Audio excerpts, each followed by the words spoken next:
Ah, là. Ça, c'est du bois de rose.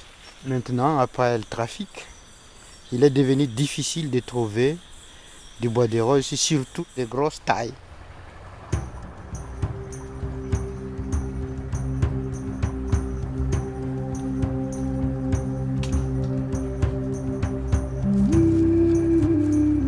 Moi, je m'appelle Clovis Rezaf Malal.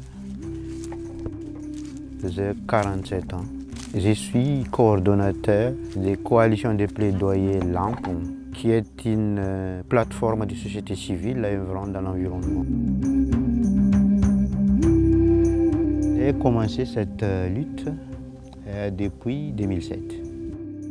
Massoua, qui est un site classé comme patrimoine mondial de l'UNESCO depuis 2007, mais elle empêche sa destruction.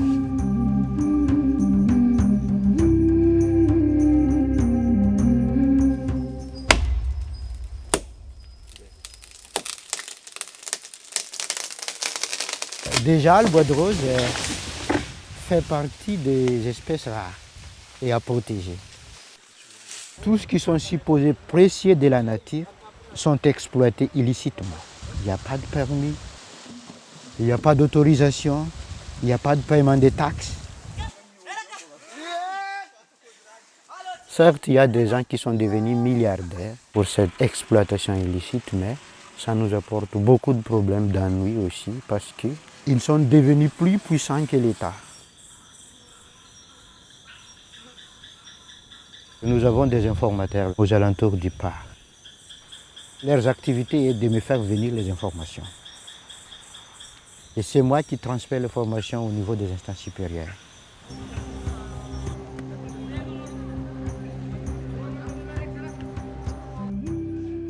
Ils ont été menacés par les trafiquants et quelques responsables de l'administration locale. Au lieu de poursuivre les trafiquants, les responsables de ces pays poursuivent les protecteurs de l'environnement. Il n'y a que les protecteurs de l'environnement qui sont emprisonnés par le gouvernement. Et ça m'énerve beaucoup.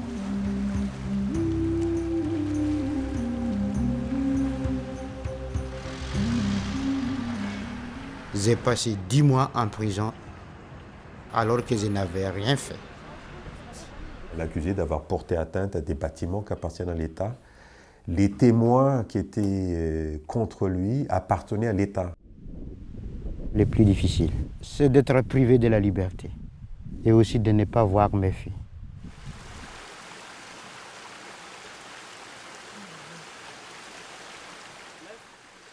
Je suis encore en liberté conditionnelle avec 5 ans de sursis. Donc pendant 5 ans, normalement, je dois arrêter de lutter parce qu'ils ont facilement trouvé des motifs pour me mettre encore en prison. Mais arrêter de lutter, cela veut dire pour moi, je suis toujours prisonnier. Il faut assainir le trafic pour que les trafiquants ne soient plus là. C'est la meilleure solution. Et non pas taper sur les gens qui, au contraire, se dressent pour la vérité, pour la justice et pour l'aspiration des gens, de la population. Il ne faut pas attendre que le vrai responsable se réveille. Il faut que la population se réveille d'abord et faire la pression au gouvernement qu'il puisse appliquer les lois qui sont déjà existées ici à Madagascar.